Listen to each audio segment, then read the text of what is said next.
Bonjour à tous, je vous souhaite la bienvenue dans On s'en parle. Le sujet d'aujourd'hui nous concerne presque tous. Instagram, Snapchat, LinkedIn, TikTok ou encore Facebook, autant d'applications qui constituent ce que l'on appelle les réseaux sociaux, vous connaissez, et qui font partie intégrante de notre quotidien. Grâce à elles, on peut poster des vidéos, des photos, discuter avec des personnes dans le monde entier, trouver du boulot, devenir une star, faire le buzz et gagner de l'argent. Bref, ce monde virtuel est devenu le passe-temps favori de millions d'utilisateurs, mais aussi un véritable business dont certains connaissent toutes les clés. Comment faire pour bien maîtriser ces outils de communication qui régissent le monde?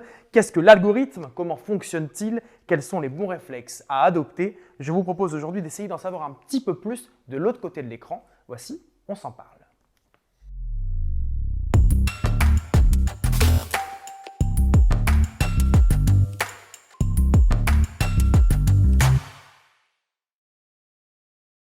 Et je retrouve comme à chaque émission mon acolyte Damien Douany. Bonjour Damien. Salut Anthony. Ça va bien? Ouais, très bien. Bon, super. Aujourd'hui, notre invité, il est particulier. C'est un professionnel des réseaux sociaux. En tout cas, un vrai. Parce que nous, moi, je pense être un professionnel d'Instagram, par exemple, alors que pas du tout.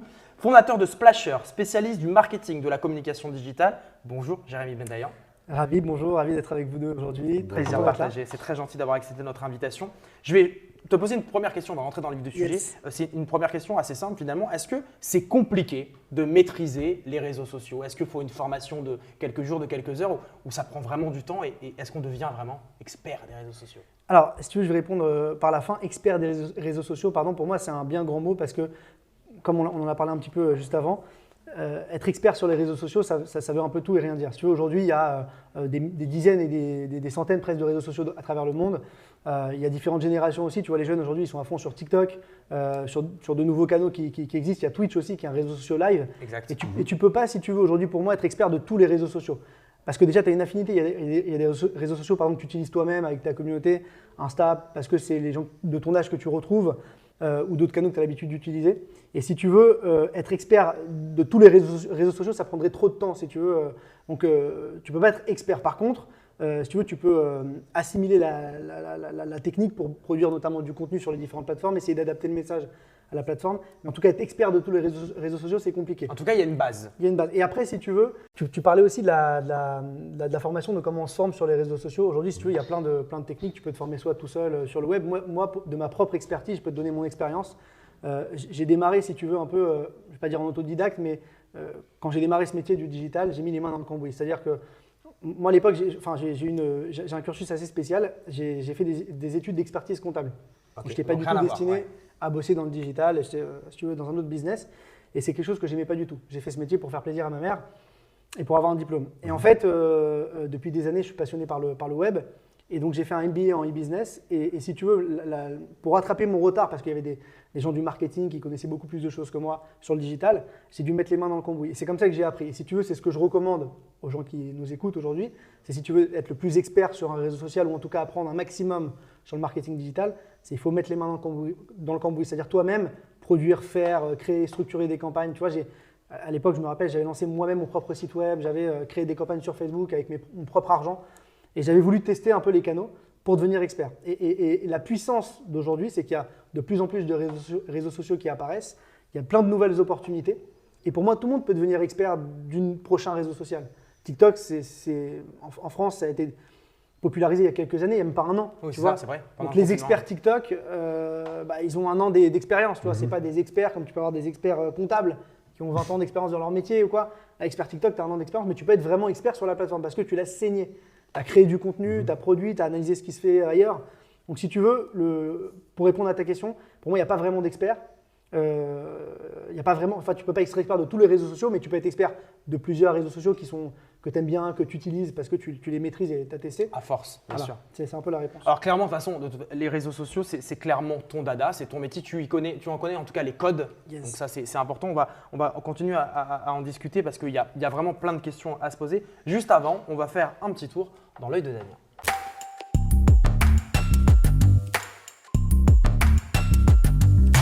Anthony, si Facebook était un pays, quel serait-il? L'enfer.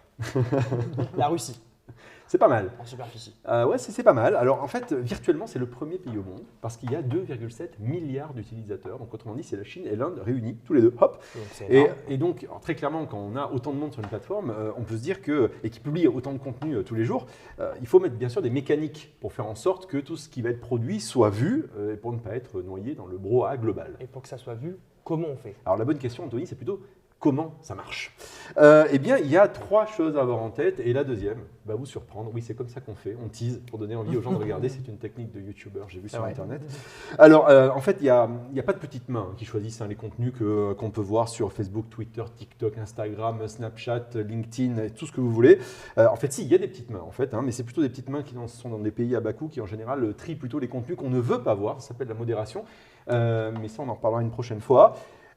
En fait, sur nos plateformes sociales préférées, il y a une entité suprême et éthérée qui gère tout ça. Ça s'appelle l'algorithme. Alors justement, l'algorithme, c'est un mot que j'aime beaucoup et en même temps que je déteste. Ça fait quoi un algorithme? Alors l'algorithme, c'est une équation, on va dire une équation mathématique qui va choisir ce que vous, moi, nous allons regarder, ce qui va nous être poussé sur notre journal, notre ligne de temps quand on ouvre la plateforme sociale. Ça se base sur plusieurs facteurs. Le plus usuel, en général, ça se base sur ce qu'on a vu auparavant. Donc autrement dit, l'algorithme va regarder et va apprendre de ce que l'on aime ou de ce qu'il pense que nous aimons. Ça s'appelle le machine learning ou bien exactement l'apprentissage par la machine de nos usages. Et il y a une multitude d'autres variables, bien sûr, notamment ce qu'on commente, ce qu'on aime, ce qu'on va partager, bref, ce genre de choses-là, le temps qu'on va passer aussi sur les contenus. Par exemple, faites l'expérience. Si vous prenez YouTube et que vous allez regarder des vidéos d'Anthony Ruiz, et bien, au bout d'un moment, vous n'allez avoir votre page d'accueil que des vidéos d'Anthony Ruiz, par exemple. Et justement, est-ce qu'il est possible de le forcer, cet algorithme? Est-ce qu'on peut le truquer un petit peu? Alors, il est possible, en essayant de le comprendre, d'aller dans son sens, d'essayer de le brosser un peu dans le sens du poil et de jouer avec lui. Et je pense d'ailleurs que notre invité va avoir plein de petites choses à nous raconter sur l'histoire. Mais il y a un moyen plus simple d'arriver à toucher du volume, un volume précis. Et ça, c'est un secret qui est jalousement gardé dans la profession. Et c'est mon deuxième conseil. Eh ouais, dites-moi. Eh bien, il faut passer à la caisse. Voilà, il faut payer tout simplement. Parce que pas une légende urbaine, d'accord? Ah non, c'est pas une légende urbaine. Parce que croire faire le buzz en mettant la vidéo de Micha de la Conta qui justement fait son pot de départ en se disant waouh, ça va faire le buzz. Eh ben non, ça marche pas du tout. En fait, ça équivaut à avoir la probabilité d'être touché par la foudre. Et j'ai même vérifié, en fait, on a plus de chances d'être touché par la foudre que de gagner au loto. J'ai vérifié. Donc, il faut savoir que naturellement, et là, ce coup, il se dit, Anthony, oh putain, je ne peux plus sortir. Parce qu'avec la chance que j'ai, je peux être tapé par la foudre, ça c'est sûr. Alors, il faut savoir que naturellement, quand on poste un contenu sur une plateforme sociale, il y a un taux de visibilité qui est prévu par la plateforme. Et c'est prévu à l'avance. Donc, par exemple, on sait qu'une photo va mieux fonctionner qu'un lien ou qu'une vidéo. On appelle ça le taux de reach. Donc, par exemple, en général, si ce taux de reach, il est en général de moins de 1%, ce qui veut dire que si, par exemple, je mets ma vidéo sur LinkedIn, la vidéo de cette chronique-là, l'œil de Damien, et que j'ai 100 fans qui me suivent, eh bien, il y en a moins d'un qui va tomber dessus, naturellement. Donc, par conséquent, pour faire en sorte qu'ils puissent le voir, pour augmenter la diffusion, il va falloir que je mette de l'argent pour toucher plus de monde. On appelle ça booster un contenu ou bien faire un plan média. Quand on est une grande entreprise, c'est tout de suite beaucoup plus chic. Et on ne peut pas faire autrement que payer? Si, bien sûr. Il y a une troisième voie, c'est être malin et c'est être original. Pour cela, il faut bien connaître les ressorts de l'esprit humain qui vont faire que lorsqu'on va avoir un contenu un peu original et sympa, on va dire « Waouh, celui-là, il faut absolument que je le commente, il faut absolument que je le partage parce qu'il faut absolument que les gens le voient. » Et c'est donc connaître aussi les contenus qui fonctionnent et qui marchent. Par exemple, sur TikTok, vous ne mettez pas de vidéos en format horizontal. Ça équivaudrait à mettre un jogging dans une soirée échangiste. C'est déplacé et ça ne sert strictement à rien. Donc, on peut aussi travailler avec un influenceur. On peut faire aussi une collab avec un influenceur. C'est beaucoup plus chic. Et autrement dit, faire en sorte qu'une personne qui a une forte audience travaille avec vous et mette en avant votre produit et le recommande. En fait, il y a plein d'astuces à connaître, il y a plein d'astuces, il faut mettre les mains dans le cambouis, comme il y a dans quelques instants disait Jérémy. Et la première des choses, et là je m'adresse à toi qui regardes actuellement cette vidéo et qui te dit « Waouh, j'aimerais trop la faire connaître cette vidéo parce que j'ai kiffé mon moment ». Eh bien, sache-le, il y a plusieurs manières à faire. Si tu veux le faire gratuitement sans avoir besoin de sortir ta carte bancaire, cependant, j'ai un Tipeee, si ça t'intéresse, tu peux éventuellement mettre de l'argent et me remercier comme cela. Mais sache que s'il y a 3 choses que tu peux faire qui peuvent m'aider, qui peuvent nous aider ici, qui peuvent aider cette émission, on s'en parle, eh bien 1, c'est tu commentes, 2, tu partages et 3, abonne-toi. Merci beaucoup Damien. C'est marrant parce que c'est ce qu'on entend souvent à la fin des vidéos, en effet, des youtubeurs. Abonne-toi. Voilà, abonne-toi. Bah oui, bien sûr. C'est vraiment la clé, en fait, c'est faire ça, vraiment, ça fonctionne.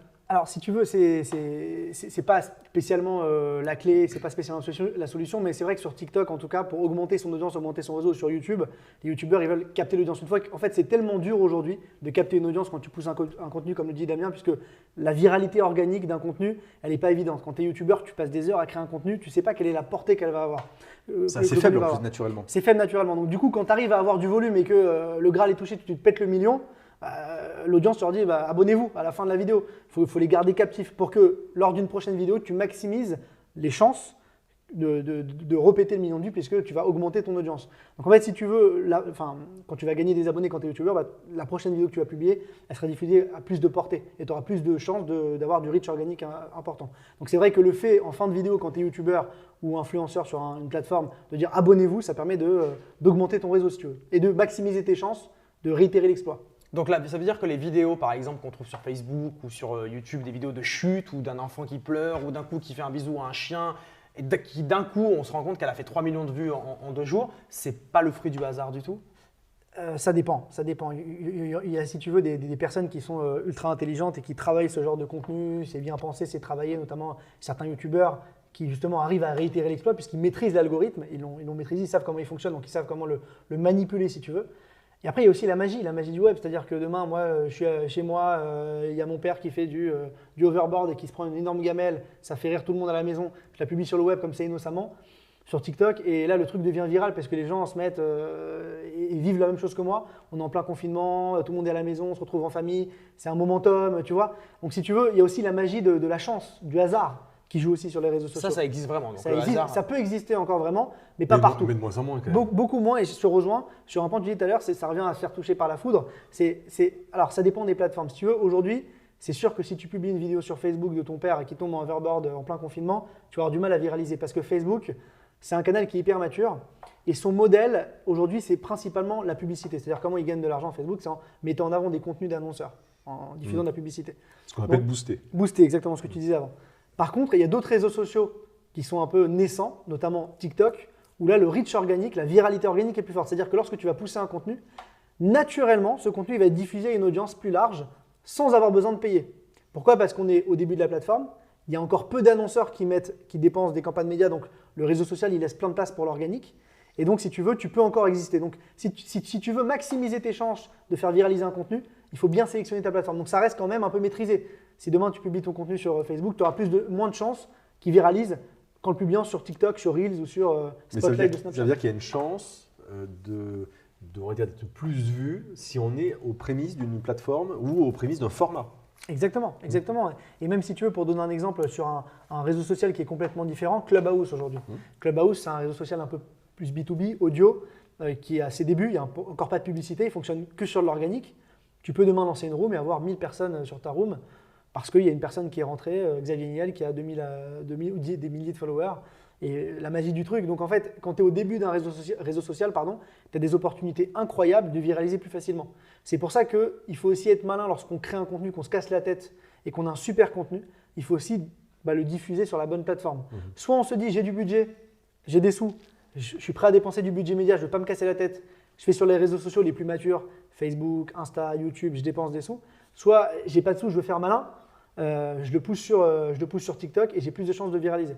Et pour vous donner un petit exemple qui est assez cool, moi que j'aime bien donner, c'est lorsqu'il y a des marques qui veulent se lancer sur le digital, je leur dis il faut créer du contenu, il faut montrer ce que vous faites et surtout il faut le diffuser sur la bonne plateforme, ce qu'on disait à l'instant. Et je donne un exemple, c'est je ne sais pas si vous le connaissez sûrement, c'est Salbay, le mec qui sale ses viandes, l'influenceur ultra cool.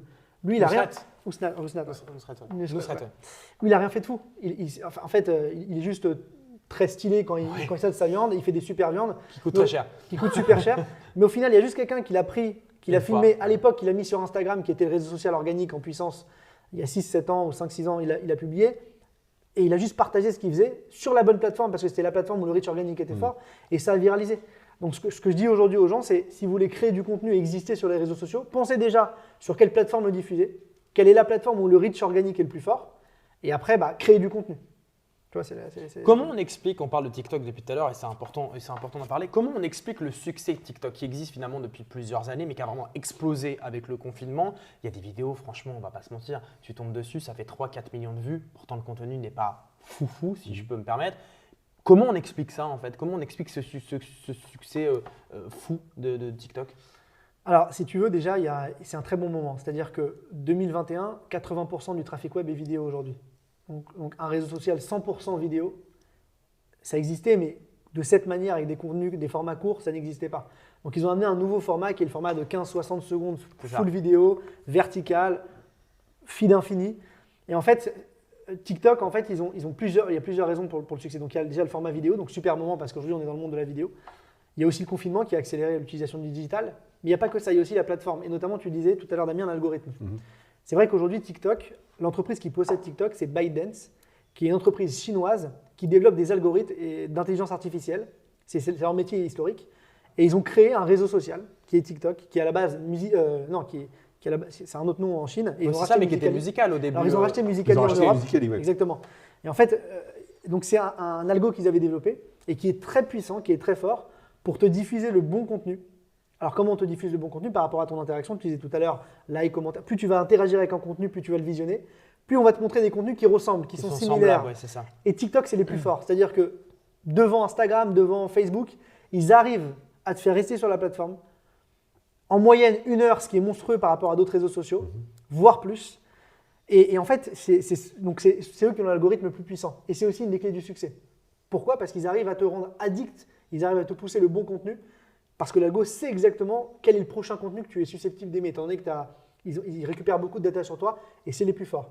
Et ça vient du fait que l'entreprise de base, c'est une entreprise spécialisée dans ça, dans l'intelligence artificielle. Alors après, il faut quand même se méfier un peu des fois du nombre de vues, parce qu'on l'a su, il y a des plateformes qui truquent un peu ça. Facebook, à une époque, il suffisait de regarder une vidéo pendant 2 secondes, et hop, pouf, une vue magique. Donc il suffisait juste de scroller une vidéo, qu'elle passe du haut vers le bas du fil pour faire en sorte qu'elle soit vue. Ils l'ont reconnu d'ailleurs par la suite. Aujourd'hui, YouTube, c'est 30 secondes en moyenne pour compter une vue, c'est ça? Yes. Alors YouTube, il y a 2 façons de comptabiliser. Tu as l'organique et le paid, mais le paid, effectivement, tu as raison. Une vue quand tu achètes, tu dépenses des campagnes médias sur YouTube, tu fais une campagne, tu achètes ce qu'on appelle un format TrueView, vue vraie. Donc tu achètes une vue de 30 secondes. Donc pour être débité sur ta campagne digitale ou ta campagne média, il faut au moins qu'Internet regarde au moins 30 secondes ta vidéo, ou alors qu'il regarde la vidéo en entier si elle fait moins de 30 secondes. C'est-à-dire si elle fait 10 secondes, il faut qu'il la regarde en entier pour que tout soit facturé. Et après, après, le compteur organique, il est un peu moins, je pense. Je crois que c'est quelques secondes, c'est peut-être 6, 10 secondes, c'est peut-être un peu moins. Je crois que c'est 7 secondes, il me semble. 7 secondes. Et sur TikTok, une vue est comptabilisée à 6 secondes. Voilà, mais ça reste une… Donc, c'est-à-dire qu'il faut être hyper performant dans ces premières secondes, être accrocheur, faire en sorte que les gens aient envie de regarder la suite. Bah oui, c'est une des astuces. C'est une des astuces, et si tu veux aussi, c'est une des clés un des succès de TikTok. Il y a aussi cet effet jackpot, c'est-à-dire que tu ne sais pas sur quel contenu tu vas tomber. Tu scrolles, et en fait, il y a ce côté un petit peu, tu vois, un peu magique. Quel contenu va arriver derrière? C'est un peu l'envie de scroller à l'infini, de tomber sur le jackpot, la vidéo qui va te faire exploser de rire ou qui va générer une émotion en toi. Et donc, il faut, dans les premières secondes, bien évidemment, attirer l'attention. Et pas que sur TikTok. Moi, tu vois, mes clients, par exemple, lorsqu'ils font des campagnes sur YouTube, tu consommes une vidéo sur YouTube, un contenu organique, une recette de cuisine, un tuto, machin. Tu as une publicité qui vient dans ta tête, tu peux la skipper au bout de 5 secondes. Donc, c'est chiant, tu n'as pas envie de voir la pub, ça ne t'intéresse pas. Donc, si la pub, dans les 5 premières secondes, elle ne t'accroche pas, tu vas la skipper. Et potentiellement, YouTube va arrêter de la diffuser parce qu'elle ne lui rapporte pas de sous et parce que la campagne n'est pas rentable. Donc, l'intérêt des marques aujourd'hui, c'est d'arriver à créer du contenu qui soit hyper captivant dans les premières secondes, aussi parce que l'attention des êtres humains, elle a énormément diminué ces dernières années. Je crois que c'était une étude de TikTok qui était monstrueuse, j'avais vu. Il y a 10 ans, l'attention moyenne d'un être humain, c'était 12 secondes sur un contenu. L'attention aujourd'hui d'un être humain, c'est 3 secondes en moyenne. Et l'attention d'un poisson rouge, c'est 6 secondes. Ça ne veut pas dire qu'on est devenu plus bête qu'avant. Ça veut juste dire que lorsqu'on regarde un contenu, notre cerveau, il est beaucoup plus rapide dans son choix. Il va skipper beaucoup plus rapidement parce qu'il est très fort il sait si le contenu va être bon ou pas pour lui. Donc on a une attention qui est beaucoup… Donc en fait, l'internaute, il est tellement noyé dans du contenu, il a tellement de contenu à visionner qu'en fait, il va devoir faire le choix. Et le Graal pour une marque, c'est d'être choisi. Ou pour un internaute qui crée un contenu, un influenceur, c'est d'être choisi. Donc dans les premières secondes, il faut arriver à capter l'attention. Tu as 3 secondes, quasiment 4-5 secondes d'attention pour faire la différence face aux autres. C'est peu. En parlant de différence, quel réseau social pour toi aujourd'hui fait la différence vraiment et numéro 1 pour toi? C'est hyper dur parce qu'en fait, ça dépend à qui on s'adresse. Moi, j'ai une agence digitale. Ma cible, c'est plutôt B2B. Je vise des clients entreprises. Je ne communique pas sur Facebook. Je communique un peu sur TikTok, mais ça, c'est pour autre chose. C'est pour les jeunes, TikTok. On est tous d'accord là-dessus? Non, moi, je ne dirais pas pour les jeunes. Je dirais pas pour les jeunes. Parce c'est l'idée qu'on a. On a l'idée, mais ce n'est plus vraiment le cas. Il faut savoir qu'aujourd'hui, tu as quand même 40% de l'audience qui a plus de 30 ans, ce qui n'est pas dégueulasse. D'accord. Sur à peu près 15 millions de personnes. Alors qu'on pensait que c'était vraiment pour les ados pour le coup. Voilà, mais il y a aussi la communauté ado est très représentée et surreprésentée sur TikTok. C'est je crois plus de 30% de la plateforme qui ont moins de 18 ans, ce qui est aussi, important. Donc je me souviens plus de la première question. Quel est pour toi le réseau social numéro 1 aujourd'hui, en tout cas, qui est en train de monter ou qui est très performant, viralisant, tout ce que tu veux? Qui est en train de monter, il y en a plein. Par exemple, si tu es dans une cible B2B, LinkedIn. Alors qu'est-ce que tu appelles B2B? Parce que moi, par exemple, je ne comprends pas. Ouais, t'as raison. Faut tout lui dire. Non, c'est important de comprendre. Moi, je trouve ça passionnant. Mais qu'est-ce qu'une cible B2B, par exemple? Parce que toi, c'est vraiment ton métier pour le coup. Mais Exact. B2B, qu'est-ce que c'est? Business to business. C'est-à-dire que moi, je suis une entreprise, je vends du service aux entreprises. Donc ma cible, ce sont les entreprises. D'accord. Business to consumer, je suis Tinder, je vends des services aux particuliers qui veulent trouver l'amour. Business to consumer. Ça, c'est un peu le. Enfin, c'est le client final en fait. Client C'est final, soit une entreprise, d'accord. soit Anthony. Et donc, C'est ça. toi, si tu es un restaurant. Célibataire en plus. Tinder. Voilà. Abonne-toi. Alors, notamment si toi, tu es Tinder aujourd'hui, tu vas communiquer sur des canaux plus B2C, type TikTok, YouTube, Facebook, Insta. Et quand tu es une entreprise comme moi, B2B, tu vas communiquer plutôt sur LinkedIn notamment, qui est un réseau social qui est hyper puissant pour générer du reach organique aujourd'hui, qui est hyper fort pour avoir de l'écho dans ta communication. Donc en fait, quel est le meilleur réseau social? Ça dépend déjà de ta cible. Tu es plutôt en B2B ou en B2C. On va parler B2C puisqu'on parle du grand public aussi. Et le grand public, c'est ce qui intéresse aussi les marques qui nous écoutent, l'audience, les influenceurs, les particuliers. Aujourd'hui, B2C, il y a plein de réseaux sociaux qui montent. Je ne peux pas t'en donner un qui explose, mais j'ai envie d'en donner. Enfin, si je devais qu'en citer un, je dirais TikTok. Ok. Pourquoi? Parce que réseau social court, vidéo, etc. Et après, je peux citer les autres, notamment Instagram avec Reels. Instagram a copié TikTok en créant un format qui s'appelle Reels. Un format court, pareil. Format court, vidéo, 30 secondes sur Insta, un peu plus court que TikTok. TikTok, c'est max 60. Et en fait, ils ont fait le même format qui se consomme sur Insta. Donc, tu as les stories, tu as les formats post classiques, mais tu as aussi le Reels maintenant. Et l'IGTV? IGTV aussi, c'est un autre format vidéo plus long. Plus YouTube. Et à côté de ça, tu as aussi aux États-Unis YouTube qui a lancé Short, qui est le format concurrent de TikTok. Je connais pas du tout. Ouais. Voilà. J'en apprends une. Non, c'est Non, le je format- connais le pas. format Ah, moi, vraiment- ça y est, je commence à vieillir, les gars. Ça y est, c'est- Snapchat, c'est fini. Spotlight. Snapchat aussi. En donc, clair, aujourd'hui, il y a une tendance sur les formats verticaux Exact. courts. C'est ça qu'on peut retenir. Et donc, ça, c'est valable aussi bien pour du B2C, donc client final, que du B2B, client entreprise. Ça marche pour les deux parce que très souvent, on a l'impression que c'est plutôt en général plutôt du grand public, tous ces trucs-là, tous ces formats, notamment les réseaux sociaux. Très souvent, les entreprises ont été un peu défiantes par rapport à tout ça en se disant ouais, c'est des trucs pour ados, c'est des trucs pour. Et très souvent, aujourd'hui, quand on dit B2B, on pense plutôt à du réseau sérieux. Quand je dis sérieux, ça veut dire guillemets type LinkedIn. Mais ce que j'entends, c'est que c'est pas forcément le cas. Alors, c'est sûr que quand tu dis format court, c'est très dur en 15 ou 60 secondes de démontrer une expertise. Ce n'est pas un exercice simple. Donc, quand tu es en B2B, on est sur des formats un peu plus longs. Mais on n'est pas sur des formats beaucoup plus longs parce que l'attention d'un être humain elle est devenue de plus en plus basse. On a du mal à se concentrer. On en parlait ensemble tout à l'heure avant l'émission. On parlait des séries. Tu vois, Netflix, aujourd'hui, on consomme plein de séries. Mais à l'époque, on consommait des films. On consommait du contenu beaucoup plus long. Et aujourd'hui, j'ai l'impression qu'on consomme du contenu de plus en plus court. On est moins patient.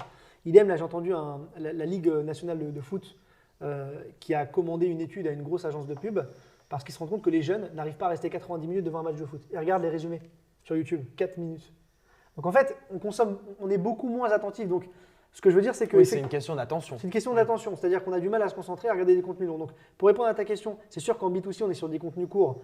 Une minute, c'est le max. Et en B2B, on reste aussi sur des contenus courts. LinkedIn est un canal où moi, notamment, je crée du contenu vidéo. Et il ne va pas faire 60 secondes, il va faire 3-4 minutes. Ça me permet de démontrer une expertise. Il me faut un peu plus de temps pour parler d'un sujet sur le marketing digital, TikTok, YouTube, Snap, peu importe. Je vais prendre 3 minutes et je vais pouvoir parler à une audience professionnelle qui m'écoute.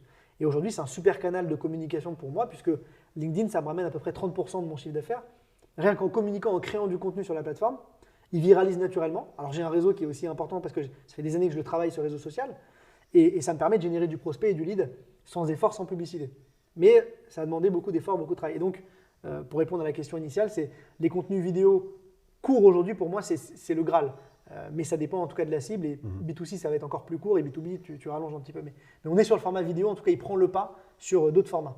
Arrête-moi si je me trompe, Jérémy, mais j'ai l'impression qu'Instagram, Damien aussi, j'ai besoin de ton avis, j'ai l'impression qu'Instagram a vachement changé en fait depuis certaines années. Par exemple, moi je suis sur Instagram, j'ai l'impression que c'est hyper compliqué aujourd'hui d'avoir des likes sur une photo parce que j'ai les statistiques, il faut poster à une certaine heure, un certain jour, et finalement quand j'écoute bien mes statistiques, j'atteins pas forcément plus de likes que si jamais je ne j'écoute pas les statistiques. Enfin, pourquoi Instagram est devenu si complexe aujourd'hui? C'est en tout cas l'idée que je m'en fais. Alors, si tu veux, parce que je pense que tu ne regardes pas au bon endroit. C'est-à-dire qu'aujourd'hui, pour viraliser sur Insta, moi, ce que je te conseille, c'est-à-dire que… Alors, c'est sûr que c'est compliqué, parce qu'il y a plein de… On y reviendra après, mais il y a un truc super simple pour viraliser, faire du like et faire des vues sur Insta, c'est Reels, justement, on en parlait juste avant. Oui, ça c'est vrai. Quand je fais des reels, j'ai beaucoup plus de vues. Tu as beaucoup Bizarrement. plus de vues. Parce que en fait, c'est des formats qui sont poussés par la plateforme. Donc, au lieu de te concentrer à créer des posts photos qui seront vus par personne parce qu'ils sont bloqués par l'algo et il faut payer pour être visible, alors moi, ce que je conseille aux marques aujourd'hui qui travaillent avec moi, c'est de leur dire votre feed, votre blog photo, vous créez une sorte d'image un peu avec, tu sais, tu mélanges un peu des posts avec des images un peu regroupées de ton feed pour faire quelque chose de joli qui peint un peu ton entreprise mais qui va rester statique, qui ne va pas bouger pendant des mois. Donc l'internaute qui vient sur ton feed Insta, il comprend un peu ce que tu fais en regardant ton feed, mais ça ne va pas forcément bouger. Et ce qui bouge, c'est les stories, c'est tes actus du quotidien, tu parles à ton audience, à ton réseau, voilà, le quotidien. Et Reels, ce sont vraiment tes posts. Donc en fait, si tu veux, c'est pas qu'Insta est devenu compliqué, c'est que Insta ne veut pas être has-been. Donc ils sont obligés d'aller sur les nouveaux formats tendance. Ils ont fait un copycat des stories en copiant Snapchat, ils ont fait un copycat de Reels, de TikTok en créant Reels. Donc si tu veux, ils essaient d'exister. Aujourd'hui, la plateforme est encore complexe, mais je pense qu'à terme, ça se rationalisera sur des contenus vidéo courts à la TikTok. Les posts images, je pense qu'ils vont de moins en moins être visibles, de moins en moins être valorisés. D'ailleurs, c'est le cas. Et donc, tu ne feras plus de posts images. Par contre, le format story, je pense qu'il va perdurer. Et d'ailleurs, je suppose que d'ici quelques années ou quelques mois, il sera rajouté potentiellement sur TikTok également. Mais la sensation que j'ai quand j'entends ça, c'est que finalement, il faut se dire, allez, il y a de l'opportunisme, il faut se mettre au bon moment sur les formats qui sont poussés par les plateformes, parce que c'est ça qu'elles veulent mettre en avant, typiquement l'exemple d'Instagram et des formats courts. Mais est-ce qu'il n'y a pas un côté un peu tonneau des Danaïdes? C'est en gros, constamment, je verse un truc dedans, il n'y a pas, c'est sans fond. En fait, c'est totalement vrai ce que tu dis, c'est la bourse en fait. C'est-à-dire qu'à un Voilà. moment donné, il faut tout analyser pour se dire là, c'est celui-là qui est tendance, c'est celui-là. C'est totalement juste ce qu'il dit. Et la question, c'est comment on construit dans le temps, surtout quand on est une marque, comment on construit dans le temps une certaine stabilité, s'il faut constamment se dire, si je veux être tactique, il faut que je regarde ce qui marche sur le moment. Mais écoute, moi je pense que justement le monde d'aujourd'hui est devenu de plus en plus compliqué, le monde du digital. Et justement, c'est compliqué. Il y a rien je pense qu'il n'y a rien de simple et c'est pas si évident de viraliser sur le digital aujourd'hui. C'est pas si évident de faire une stratégie stable. Parce que quand on est une marque, justement, il faut être tout le temps à l'affût de la nouvelle plateforme, du nouveau réseau social. Et c'est comme ça qu'on existe. Et de la même manière, un influenceur aujourd'hui qui existe, quand il était très fort sur Facebook il y a quelques années, s'il est resté sur Facebook, qu'il n'a pas été sur TikTok, il est mort aujourd'hui. Il est plus visible, il viralise plus ou il viralise beaucoup moins. Donc en fait, il faut déporter son audience et tout simplement aller là où l'audience se trouve. C'est la première chose qu'on m'a appris quand je fais du marketing digital en MBA. On m'a dit, va où ton audience se trouve. Vraiment, c'est le premier point. Donc en fait, il faut bouger un peu avec le vent. Mais si tu veux, moi, ça ne me choque pas parce que le digital est beaucoup plus mature qu'à l'époque. Aujourd'hui, tu as plein de réseaux sociaux qui se créent, ça va très vite. Et j'ai envie de comparer ça un peu à… Et ça coûte cher au final parce que tu crées du contenu, tu dépenses du média un peu partout. Ça coûte de plus en plus cher. Mais j'ai envie de comparer ça un peu, si tu veux, à l'époque de nos grands-parents. Nos grands-parents, eux, ils ouvraient une boutique à pignon sur rue, hein, ils payaient un fonds de commerce, ils prenaient un bail commercial, ils avaient un loyer. Ça coûtait 100 000, 200 000, ils faisaient un prêt à la banque, c'était des sous.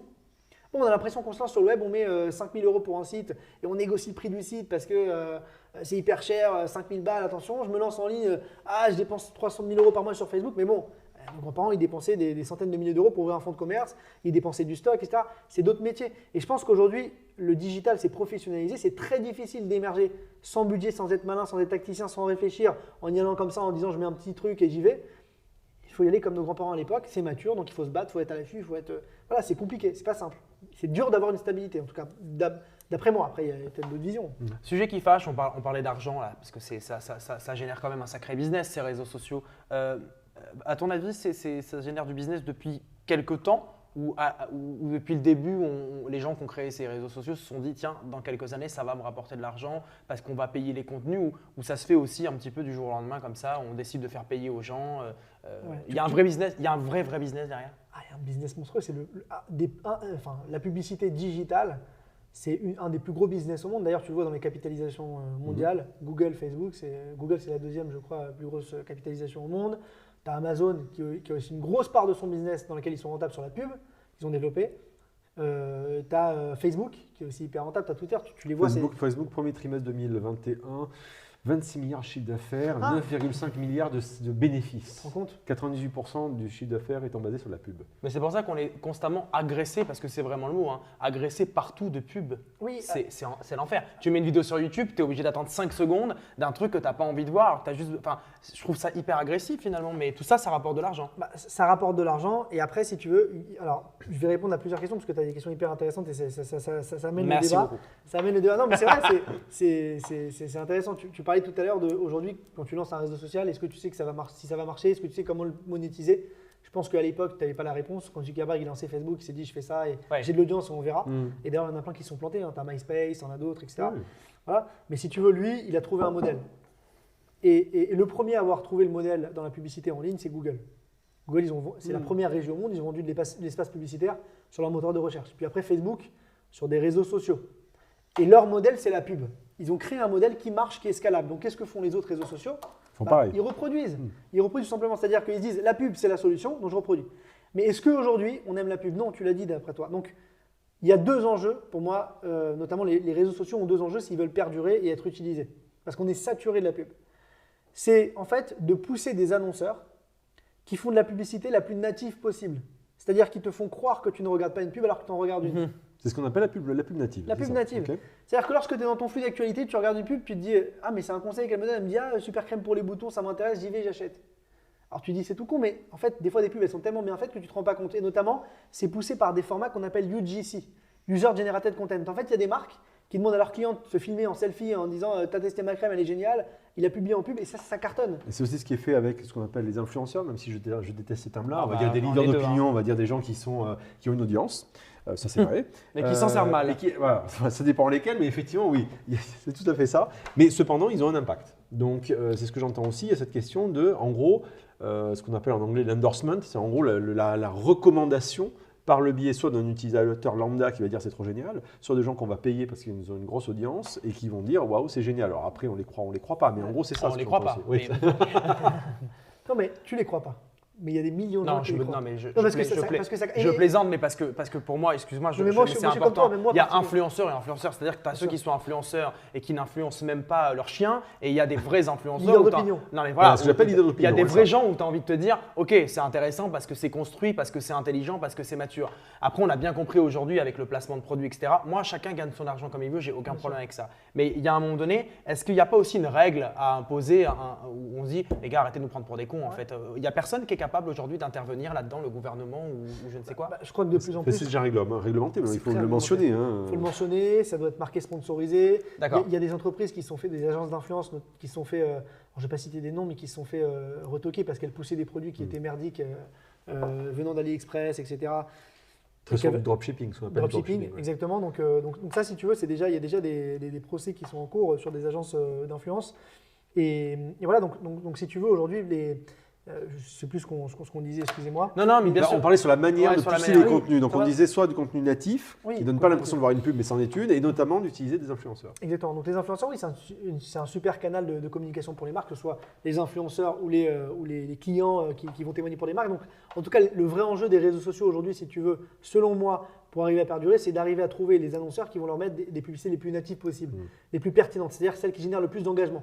Plus une pub est likée, commentée, partagée, plus il y a des ventes, plus le réseau social a intérêt à faire payer à cet annonceur moins cher, puisque l'internaute qui consomme le contenu, il n'a pas l'impression que c'est une pub. Ça, c'est un premier enjeu. Deuxième enjeu, qui est très important aussi selon moi, c'est trouver un autre modèle à la publicité. Comment un réseau social peut devenir rentable sans publicité? Alors, il y a des réseaux sociaux qui testent des choses. Tu as YouTube qui a créé un abonnement Oui, de 10 € par mois. On voit Oui, pour apparaître ne des plus avoir de abonnements. pub, oui. Tu n'as plus de pub. Tu as aussi, un autre truc. Tu as tous les systèmes de tips, donc ce qu'on appelle les Tipeee ou autres. En gros, sur Twitch par exemple, où Ouais. je peux mettre de l'argent, ou même sur YouTube maintenant, Ouais. bah, je peux mettre de l'argent pour dire j'aime beaucoup Anthony Ruiz, allez, je lui mets 10 balles parce que je le soutiens. Alors, je sais pas si Oui, vous comme connaissez. OnlyFans, quoi. Oui, Meme, OnlyFans, OnlyFans, mais ça, Tipeee, c'est etc. exceptionnel, tous les ça. Patreon, ce genre de plateforme-là. Et tu as un troisième modèle, justement, ça me revient. Tu as aussi TikTok, en fait, qui a créé un modèle qui est intéressant, qui s'appelle la Creator Marketplace. En gros, ils récupèrent des influenceurs, ils les référencent sur leur plateforme. Et en fait, ils vont prendre une commission, ils vont présenter à des influenceurs. Et logiquement, un des modèles qu'ils visent, c'est de prendre une commission sur l'influence. C'est-à-dire que eux, TikTok, tu es La Redoute, tu viens les voir, tu veux lancer une grosse campagne sur la France, ils vont te vendre une OP sponsorisée, visibilité sur leur compte, ils vont faire appel à des influenceurs, ils vont te vendre ces influenceurs et cette opération 70 000, 100 000 balles. Donc si tu veux, leur modèle, il n'est pas que publicité, il est aussi mise en avant via des influenceurs et création de contenu qui est plutôt natif, organique, qui est moins basé sur la publicité telle qu'on la connaît habituellement, plus sur du contenu natif. Donc c'est ça le vrai enjeu des plateformes aujourd'hui.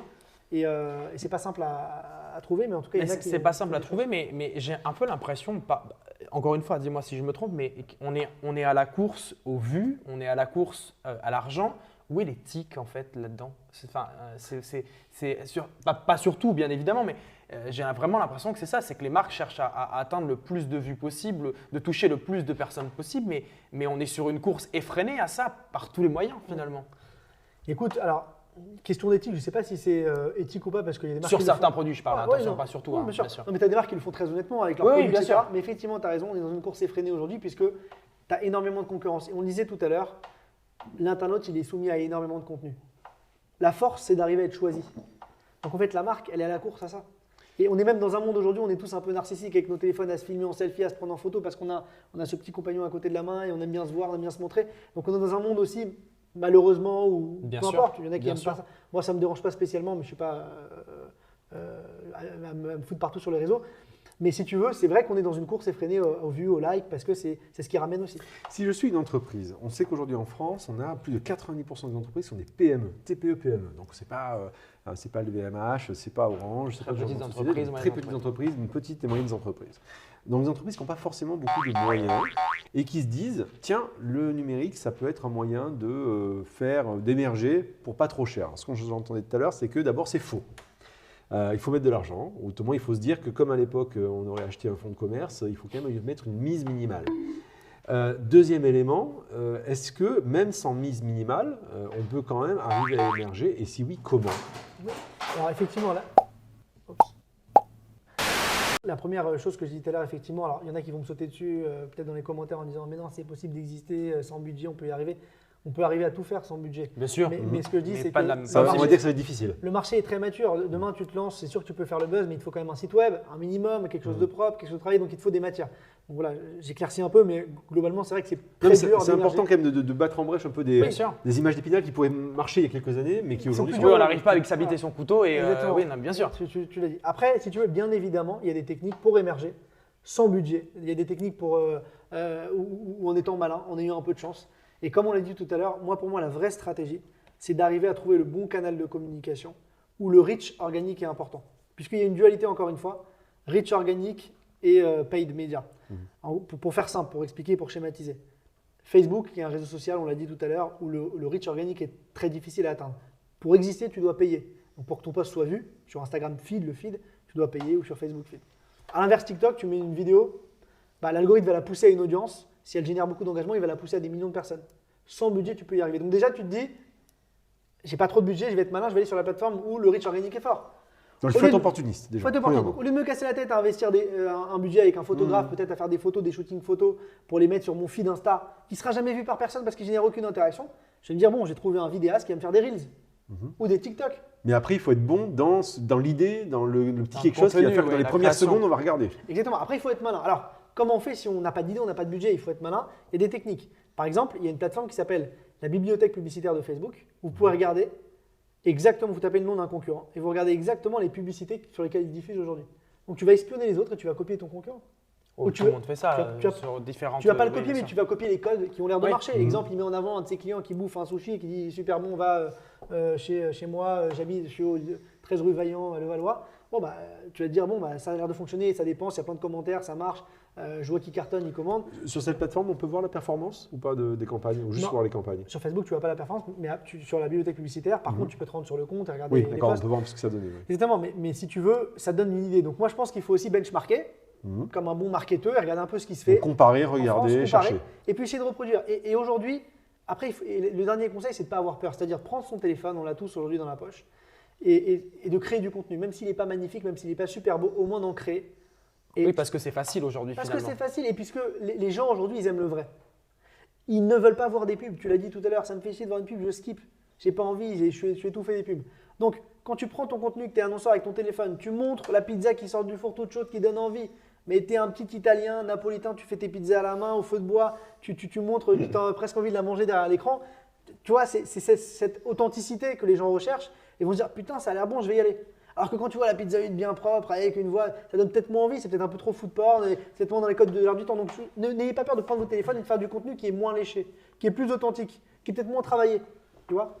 Moi, j'aimerais qu'on parle du réseau social qui, à mon sens, est celui qui avait le plus de potentiel et qui est celui qui est aujourd'hui le plus détesté, le plus critiqué, mais encore utilisé et qui a beaucoup de pouvoir, c'est Twitter.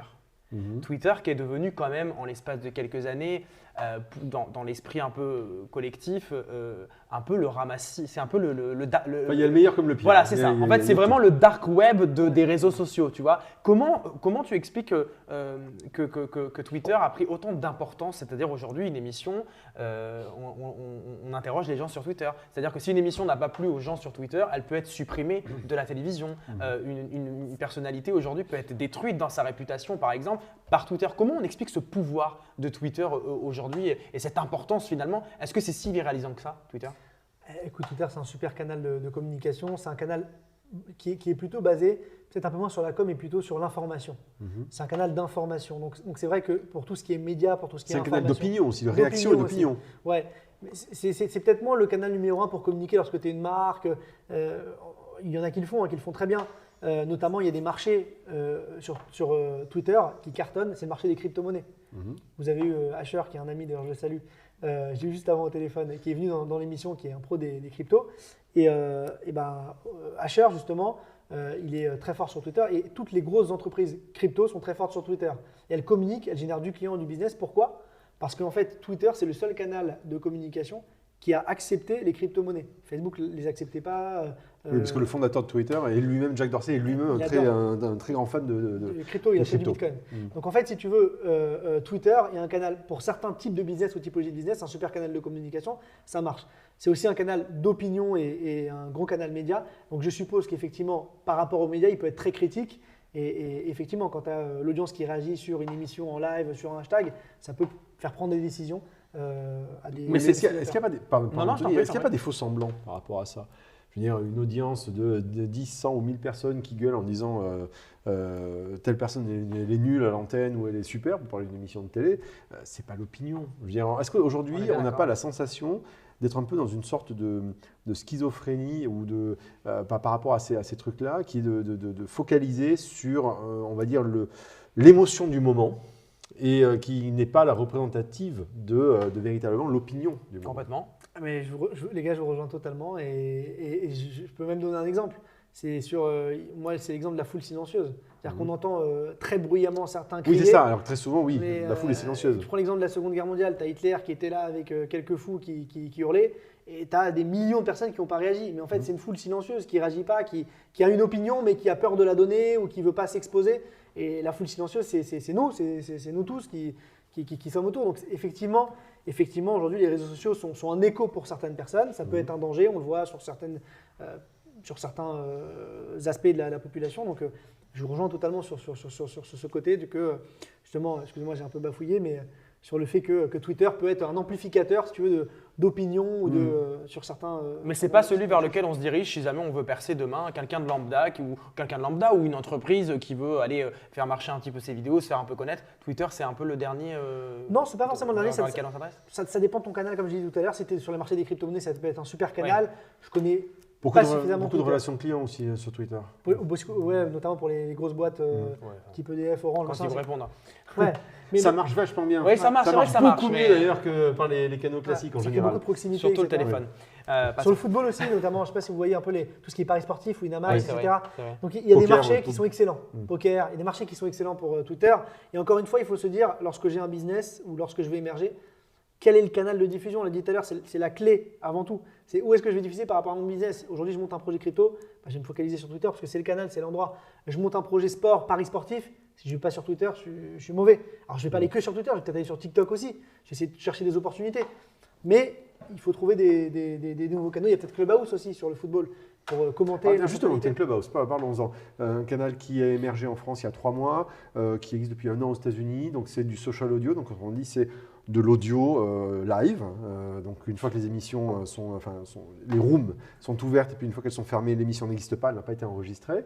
Ça aujourd'hui, c'est quoi? C'est l'émergence d'un nouveau canal, d'une nouvelle plateforme. C'est quelque chose de différent parce que la voix, c'est pas la même chose que la vidéo, c'est pas la même chose que l'écrit. Écoute, c'est un nouveau réseau social. Qu'est-ce que tu en vois, toi, professionnel du sujet? Moi, si tu veux, j'ai testé d'abord. Ouais. J'ai voulu tester pour comprendre comment ça marche. Et donc, j'ai créé mes propres rooms, j'ai voulu créer mes rooms audio, j'ai invité des clients, etc. Et je l'ai pensé plutôt comme un canal B2B. Donc, j'ai essayé de me dire comment je vais trouver du client. Donc, je vais créer des rooms plutôt sérieuses en rapport avec mon business. Et Ça a effectivement, marché ou pas? alors, j'ai eu un lead et ça m'a pris, en termes de temps réel, une semaine de travail. Ok. Là où sur LinkedIn, je peux avoir des centaines de leads pour le même temps passé. Mhm. Donc, c'est pas intéressant pour moi. Ça ne veut pas dire que ça ne marche pas pour d'autres, hein. Mhm. Mais pour moi, ça n'a pas été intéressant. Et j'ai fait le même constat avec mes potes du B2B qui ont des agences, qui ont des business. Ils ont du mal à trouver du client, ou en tout cas, ça leur a apporté du client, mais c'était beaucoup d'efforts et ils en avaient beaucoup plus ailleurs. Donc, pas hyper intéressant. Aujourd'hui, c'est un canal qui a explosé dès le début, qui est un peu moins utilisé en ce moment, qui a un petit coup de mou. Après, potentiellement, on voit des initiatives hyper intéressantes sur Clubhouse. Je ne sais pas si vous avez vu, mais il y a des stand-up avec des comédiens qui chaque Exact. soir Oui. font des trucs hyper cool. Exact. Tu as des mecs de la radio, tu as des VC qui font lever des fonds en mode pitch ta startup. Donc, il y a sûrement c'est sûrement intéressant pour certaines personnes. Mais justement, le canal audio en lui-même, sans parler de Clubhouse, on voit aujourd'hui que les plateformes ont tendance à se copier-coller.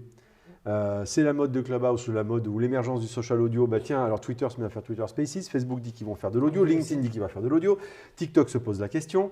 On l'a vu avant, quand TikTok a vraiment réussi à faire les formats courts, et ben d'un seul coup on a eu les Reels qui sont apparus, on a les Shorts.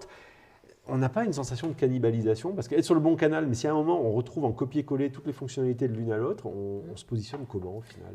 Bah, effectivement, mais c'est plus facile pour les marques si tous les réseaux sociaux respectent les mêmes codes. Il suffit de créer un contenu, après de le diffuser sur toutes les plateformes. Aujourd'hui, tu fais un TikTok, tu le mets sur Reels, tu le mets sur Spotlight, tu le mets sur Short, YouTube, Snapchat, tu le mets partout. Donc c'est plus facile, c'est pareil. Donc, mais après, comment on se positionne, ça dépend de ton affinité, ton réseau social. Mais je pense que les réseaux sociaux font ça eux-mêmes parce qu'ils ont peur de devenir le prochain Facebook. Facebook, c'est une tranche d'âge qui est plutôt senior maintenant. Je parle du canal Facebook, pas Instagram, mais ils ont du mal à se renouveler. Parce que les jeunes de Facebook ont vieilli. Voilà. Exactement. Et Instagram ne veut pas justement tomber dans ça. Donc, ils sont obligés de lancer de nouvelles features. Et je pense que les réseaux sociaux aussi, comme LinkedIn ou Twitter, veulent à chaque fois sauver un peu leur peau quand il y a un nouveau réseau social qui apparaît pour ne pas perdre la face. Donc, je pense que Ils veulent pas être le prochain MySpace, quoi. Exactement. Donc, je pense, si tu veux, que c'est juste une question stratégique, hein. Mais en tout cas, la finalité, c'est que c'est plus facile pour nous, en tant que marque ou créateur de contenu, de le diffuser puisque c'est un peu standardisé partout.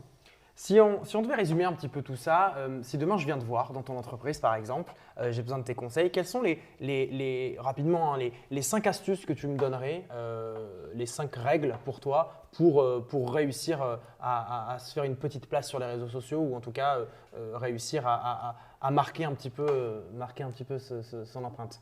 Et moi, j'en rajoute 5, les 5 règles et les 5 hacks, les 5 manières un peu de détourner le truc, de faire en sorte que ça fonctionne. D'accord. Alors déjà, qui êtes-vous? Qu'est-ce que vous faites? C'est quoi votre business? C'est quoi votre enjeu? Tout ça, c'est des questions que je vous pose avant parce que, en fait, tu as compris qu'il peut se passer plein de choses. Tu as un projet crypto-monnaie, je te conseille Twitter. Il faut créer du contenu plutôt article aussi, notamment Medium. C'est ce qui est. Tu es une marque, tu es un restaurant, je te dis, TikTok, un super canal de Web to Store aujourd'hui avec des vidéos, des contenus de food, etc. Donc, déjà, avant toute chose, il faut que tu me dises qu'est-ce que tu fais. Il n'y a pas de bon case. Mais si je prends, on va dire, un truc un peu B2C, grand public, aujourd'hui, on l'a dit, les 5 techniques, enfin les 5 techniques, il n'y en a peut-être pas 5, mais les 5 choses qu'il faut regarder, c'est déjà quel est le bon canal de diffusion par rapport à mon business. Et donc pour ça, je vais benchmarker, je vais regarder ce que font les concurrents, ce que font les acteurs du marché, je vais essayer de trouver le canal, identifier un peu les hacks, les canaux. Il y a TikTok aujourd'hui, donc les formats vidéo courts, il y a Reels, il y a Spotlight, Snapchat, il y a YouTube avec Short, donc tous ces formats courts, on l'a évoqué tout à l'heure. Le deuxième enjeu, c'est maintenant de produire du contenu. Donc, je vais te dire, une fois qu'on a trouvé les canaux, maintenant, on va adapter la stratégie créative à la stratégie de diffusion. Donc, il va falloir produire du contenu adapté. Et pour produire du contenu, il faut produire du contenu vidéo notamment. Encore que ça dépend dans certains business, on est encore sur le textuel. Je disais tout à l'heure, le marché des crypto-monnaies est encore très sur de l'écrit. Donc, ça dépend du marché sur lequel tu te trouves. Et donc, je vais produire du contenu vidéo. Et le petit hack en même temps, en vidéo, c'est de me dire, je vais aussi benchmarker ce que font les concurrents en France et à l'étranger, avec des petits outils comme la bibliothèque publicitaire Facebook. Et notamment, un hack qui marche bien en ce moment, c'est les formats UGC, donc User Generated Content, où vous faites parler vos clients, qui témoignent pour vos produits, pour vos services, en vidéo. c'est des formats qui marchent bien. Et notamment des formats créés avec votre smartphone ou un peu à la cool. Donc ça, pour moi, c'est les 2 plus gros enjeux. Et le troisième enjeu important, c'est de ne pas oublier l'essentiel. L'essentiel, c'est quoi? C'est ton produit, ce que tu vends. Parce que souvent, il y a des clients qui viennent voir et me disent aide-moi. D'accord. Mais ton produit, qu'est-ce que tu vends? Ok, c'est quoi ta stratégie prix par rapport à tes concurrents? Si tu es 1000 fois plus cher que tes concurrents, comment tu te justifies? Est-ce que tu as un marketing intéressant? Est-ce que tu as des choses à valoriser? Est-ce que tu as le côté éthique? Tu as le côté durable peut-être? Mais en fait, il faut se poser toutes ces questions. C'est le marketing avant tout. C'est-à-dire que pour réussir, il faut avoir un bon produit. Et pour moi, la règle de base, c'est les 4 P en marketing. C'est prix, produit, promotion, place. Place, on l'a dit, le lieu de diffusion, les canaux. Promotion, c'est ta stratégie de diffusion. Donc, est-ce que tu mets du budget média ou pas pour amplifier? Product, le produit, ta stratégie prix, le produit en lui-même, quel est le marché? Justement, promotion, on parlait tout à l'heure des influenceurs, on va dire leaders d'opinion. Ça marche vraiment et ça coûte combien?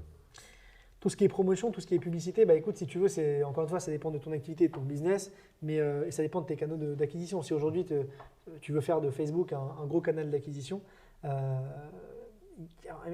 peux même pas te donner de réponse parce qu'il n'y a pas vraiment de règles. Mais sur TikTok, je veux faire un truc avec un influenceur moyen, on va dire, qui n'est pas le top truc, mais qui commence à avoir du monde.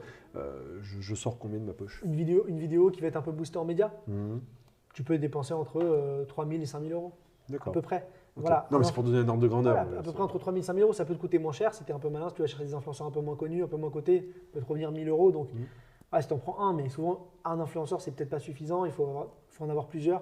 Mais pour répondre à ta question sur la partie promotion, moi, ce que je recommande aussi, c'est un des derniers conseils, c'est de se dire, aujourd'hui, lorsque vous démarrez sur le digital, ne démarrez pas avec 50 balles, 100 balles par mois, même 2 000 euros, parce que c'est comme un coup d'épée dans l'eau. C'est-à-dire que tu vas dépenser un petit peu et tu auras peu d'écho. Tu prends un influenceur par-ci, par-là. Ta marque, tu n'as pas le temps de l'imprégner, tu n'as pas le temps de repasser le message et de véhiculer aussi toutes les émotions que tu veux véhiculer. Donc en fait, c'est plus évident, en tout cas c'est mon conseil, d'investir un gros morceau d'un coup, de tester, de voir ce qu'on en ressort et après d'optimiser, que d'investir un petit peu toute l'année. Donc moi ce que je conseille, c'est vraiment de se dire, ok, j'ai investi un budget minimum au démarrage qui va me permettre de bien diffuser, un peu comme l'exemple tout à l'heure de nos grands-parents qui dépensaient un loyer tous les mois pour leur bureau ou leur fonds de commerce. La même chose, il faut se dire, je mets 5 000, 10 000 par mois. Alors le budget minimum en pub que tu dois mettre tous les mois, le minimum, moi c'est mon conseil quand tu es une TPE pour exister, c'est entre 1 500 et 3 000 euros par mois pour arriver à faire quelque chose, pour arriver à diffuser et arriver à générer du client. Voilà. Mais en adaptant quand même, parce que c'est l'avantage de ces campagnes-là, en fonction les 1 500 à 3 000 euros, si on les met, on peut en temps réel quand même adapter la campagne, si on voit qu'elle fonctionne ou pas. Bien évidemment, tu peux adapter ta stratégie, c'est ça la force du digital aujourd'hui, c'est-à-dire que tu peux adapter la stratégie de diffusion. Tu te rends compte qu'il y a une vidéo qui ne marche pas, tu te rends compte qu'il y a un influenceur qui ne marche pas, tu ne le reprendras pas, tu peux le couper en cours de campagne, tu peux te dire ok Facebook ça ne fonctionne pas, je passe sur YouTube, je fais un test. Donc la force du digital aujourd'hui c'est qu'on peut tout traquer, tout mesurer, ce qu'on ne pouvait pas faire à l'époque de nos grands-parents. En tout cas, si on veut une vraie expertise, c'est vers toi qu'on ira. Enfin, en tout cas, moi, j'irai vraiment vers toi avec grand plaisir, Jérémy Bendayan. Merci infiniment d'avoir été avec nous, fondateur de Splasher, je le rappelle. Merci beaucoup, Damien. Avec plaisir, Anthony. Rendez-vous sur les réseaux sociaux, du coup, sûr. parce que là, vraiment, j'ai pris une gifle, donc il faut tout que je recommence à zéro. Merci infiniment de nous avoir suivis. N'hésitez pas à vous aussi commenter, partager en réel, en IGTV, sur Twitter, LinkedIn, où vous voulez nous partager. Merci encore une fois de nous avoir suivis et à bientôt pour un nouveau numéro dont on s'en parle. À bientôt.